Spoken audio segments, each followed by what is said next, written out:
Last video में हमने Newton's first law of motion पढ़ा था। उससे पहले आप इनर्शिया, लीनियर मोमेंटम इनके बारे में भी पढ़ चुके हो। अब हम पढ़ने जा रहे हैं Newton's second law of motion. Momentum का इसमें रोल है, मोमेंटम पे बेस्ड है। तो थोड़ा सा हम इसके बारे में समझते हैं कि मान लो कि एक व्हीकल यानी कोई कार है, उसकी बैटरी डेड हो चुकी है, डेड बैटरी है।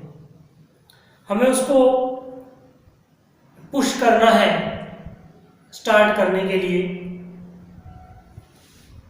तो मान लो कोई दो व्यक्ति मिलकर उसको धक्का देते हैं, एक सडन जर्क, एक दफे धक्का देके छोड़ते हैं, तो हो सकता है कार स्टार्ट ना हो। पूरी फोर्स उन्होंने धक्का दिया। और एक ऑप्शन ये करते हैं हम कि वो व्यक्ति उस कार को कंटिन्यूसली धकेलते हैं कुछ टाइम के लिए। तो अब की बार जो उसकी वेलोसिटी में जो इंक्रीज होगा, जो एक्सेलरेशन होगा, वो ज्यादा होगा। जो फोर्स लग रही है उसके उसमें चेंज आएगा, उस फोर्स वो ज्यादा समय के लिए लग रही है, वो ज्यादा समय मोमेंटम भी उसका ज्यादा चेंज हो जाएगा। वेलोसिटी चेंज होगी तो मोमेंटम भी चेंज होगा, वेलोसिटी इंक्रीज हो रही है, मोमेंटम इंक्रीज हो जाएगा। और पहले केस में फोर्स तो उन्होंने उतनी लगाई थी, लेकिन वो कम समय के लिए लगाई। तो इसका मतलब ये हुआ कि मोमेंटम में चेंज होना दो बातों पर डिपेंड करता है। एक तो मैग्नीट्यूड ऑफ द फोर्स, की फोर्स कितनी लगाई है, और दूसरा टाइम ऑफ द फोर्स, कि कितने समय के लिए वो फोर्स लगाई है। ठीक है, इन बातों पर डिपेंड करती है। तो न्यूटन का सेकंड लॉ यही कहता है कि rate of change of momentum, momentum के बदलने की दर, कितने समय मोमेंटम में कितना चेंज हुआ, वो डायरेक्टली प्रोपोर्शनल होगा अप्लाइड फोर्स के अनबैलेंस्ड फोर्स के। क्या? According to this law,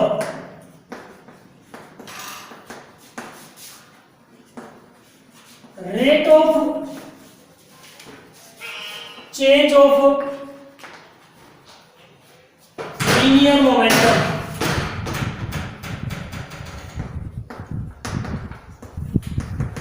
is directly proportional to the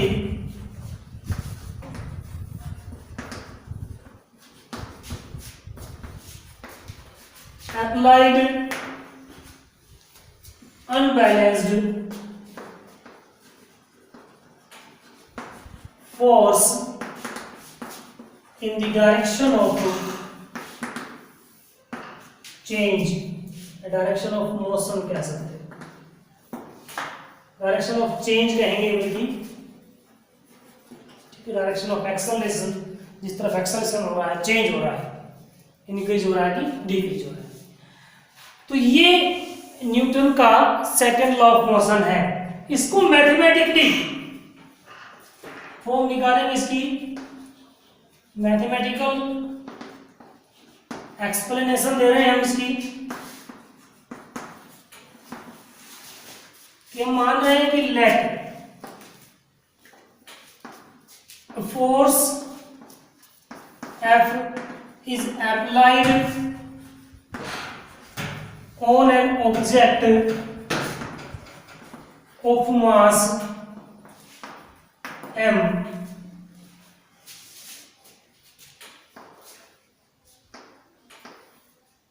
moving with initial velocity u।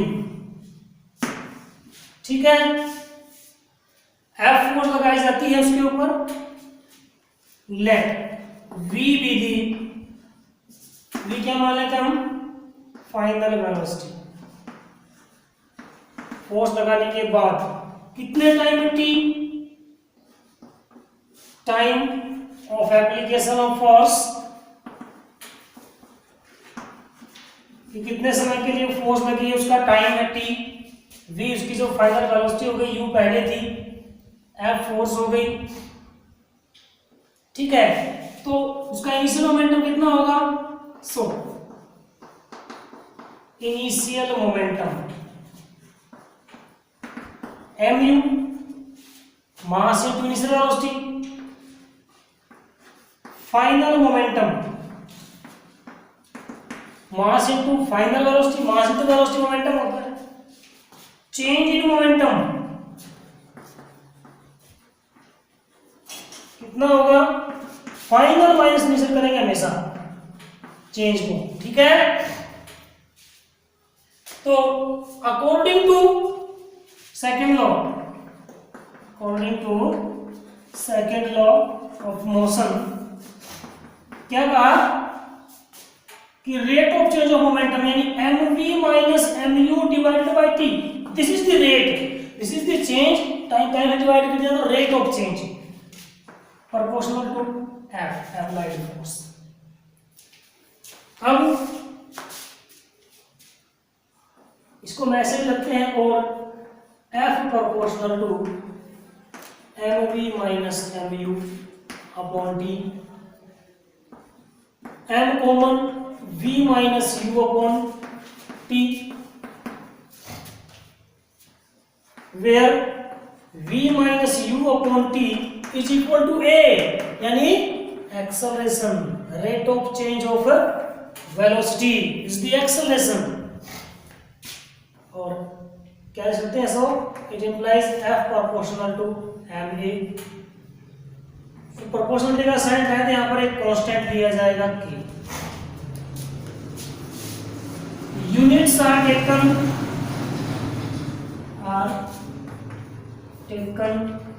such that value of k is 1, so f equal to ma। तो ये Newton second law की एक और form आ गई कि force equal to mass into acceleration, ठीक है। तो न्यूटन सेकंड लॉ को हम की एक स्टेटमेंट और भी दे सकते हैं, क्या दे सकते हैं, according to this law net force on an object is equal to the product of its mass and acceleration, ठीक है। F इक्वल टू ma, ये भी न्यूटन का सेकंड लॉ ऑफ मोशन का की एक स्टेटमेंट है। अब इसमें हम थोड़ा आगे बढ़ते हैं, काफी इंपॉर्टेंट है ये, काम आने की चीज कि देखिए हमने क्या पढ़ा न्यूटन सेकंड लॉ में, as F equal to mv minus u divided by t, ये टर्म देखिए यहां से, इसको ma भी हम लिख सकते हैं। यहां पर देखिए समझिए इसको, कि कोई m मास की वस्तु है, उसके मोमेंटम में हम फोर्स लगा के चेंज कर रहे हैं, ठीक है। अगर वो चेंज कम समय में हो रहा है तो फोर्स ज्यादा लगेगी, यानी ये भी कह सकते हैं कि कम समय में चेंज करो ज्यादा फोर्स लगानी पड़ेगी, और वही चेंज होने में समय ज्यादा लग रहा है तो कम फोर्स लगेगी। एग्जाम्पल समझ में आएगा कि cricket player lowers his hands while catching a ball, जब एक गेंद को पकड़ता है तो अपने हाथों को पीछे की तरफ खींचता है। ऐसा करने में क्या हो रहा है, मोमेंटम को चेंज कर रहा है, गेंद जो है मूव करती हुई आ रही है, वेलोसिटी जीरो करनी, चेंज करना हमें। वो चेंज एकदम से भी हो सकता है, उसमें टाइम भी लग सकता है, लगा सकते हैं हम। अगर एकदम से चेंज कर दिया, वहीं की वहीं पकड़ दी बॉल, तो फोर्स ज्यादा फोर्स लगानी पड़ेगी हमें वहां पर, और बॉल भी उतनी फोर्स लगाएगी हमारे हाथों पर। लेकिन अगर हम क्या करें, हाथों को पीछे की तरफ लें, उस चेंज को होने में थोड़ा टाइम लगने दें, तो फोर्स भी धीरे धीरे लगेगी, कम फोर्स लगेगी, उतनी फोर्स बॉल लगेगी, यानी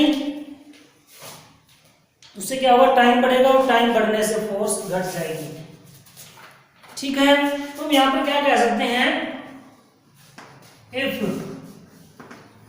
time of change of momentum increases, then force decreases and vice versa। मतलब उल्टा भी ऐसा ही है कि अगर मोमेंटम को बढ़ाने के लिए जो है चेंज होने का मोमेंटम, सो टाइम जो हम क्या करते हैं डिक्रीज करते हैं, टाइम डिक्रीज होगा तो फोर्स इंक्रीज हो जाएगी। अब इसके एग्जांपल के लिए वही ला सकते हैं, एक cricket player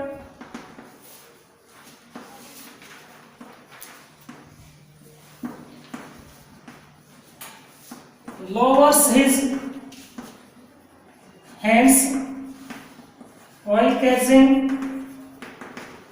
a ball।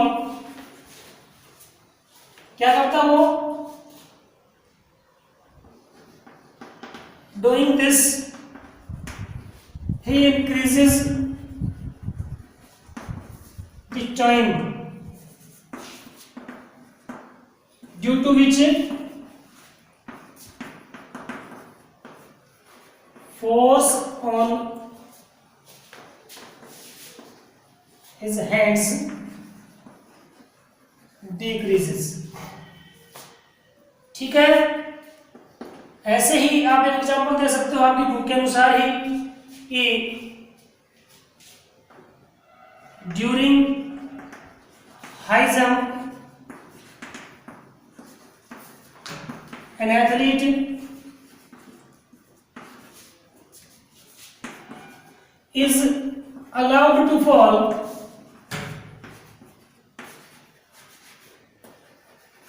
on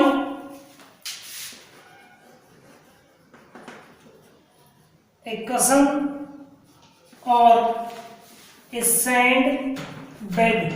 sand bed कहते हैं या फिर हीप ऑफ सैंड कहते हैं, रेत का ढेर, जिससे क्या होगा? Due to which time of impact increases and force decreases। समझिए कि हाई जंप के दौरान जो एक एथलीट है वो जहां पर गिरता है वहां पर या तो गद्दा होता है, क्वेश्चन होता है कोई, या फिर मिट्टी, रेत, जिससे कि वो गिरे तो वो यील्ड हो, नीचे की तरफ दबे, तो उसकी वेलोसिटी जीरो होने में कुछ समय लगेगा, टाइम बढ़ेगा तो फोर्स कम हो जाएगी और चोट लगने की संभावना कम हो जाएगी। और भी डेली लाइफ में एग्जांपल आप दे सकते हो, मैं वैसे बता देता हूँ आपको कि जैसे व्हीकल्स में shockers, vehicles are provided with shockers, vehicles में शॉकर दिए जाते हैं, वे भी क्या करते हैं? They also increases the time of impact during the jerk, जब झटके लगते हैं, when vehicle is moving on uneven road, एक ऊपर खाबर जगह पे गड्ढे हैं वहां पे चल रहा है, ऊपर से उछल के नीचे गिरता है, तो स्प्रिंग जो उसमें शॉकर में लगे होते हैं, शॉकर क्या करते हैं? वो नीचे गिरने का टाइम बढ़ा देते हैं, जिससे कि फोर्स कम हो जाती है। ट्रेन की बोगीज हैं, उनके बीच में भी क्या होता है? ऐसे ही वो फोर्स लगे होते हैं, स्प्रिंग लगे होते हैं, ताकि उन जब एकदम से ब्रेक अप्लाई किए जाए, झटके एकदम झटका ना लगे, वो टाइम बढ़ा दे, फोर्स कम हो जाए। तो ये डेली लाइफ में जो है यूज है न्यूटन सेकंड लॉ के, न्यूटन सेकंड लॉ पे ही बेस्ड हैं ये चीजें। ये आपका Newton second law of motion था। फर्स्ट लॉ हम पहले पढ़ चुके थे, तो इसको अच्छे से स्टडी करेंगे, आगे हम नेक्स्ट वीडियो में करेंगे। आज की वीडियो में इतना ही। Okay, thank you.